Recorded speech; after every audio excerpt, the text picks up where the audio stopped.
நெடுவாசலில் hydro carbon திட்டத்தை செயல்படுத்த அனுமதி கோரிய தனியார் நிறுவனத்தின் விண்ணப்பம் நிறுத்தி வைக்கப்பட்டிருப்பதாக புதுக்கோட்டை மாவட்ட ஆட்சியர் கணேஷ் தெரிவித்துள்ளார்.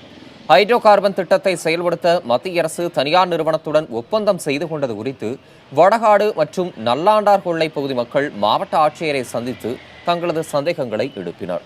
அப்போது இந்த திட்டத்தை தமிழக அரசு செயல்படுத்தாது என்றும் ஏற்கனவே ONGC அமைத்துள்ள ஆழ்துழாய் மூலம் மூடப்படும் என்றும் மாவட்ட ஆட்சியர் எழுத்துப்பூர்வமாக உறுதியளித்தார்.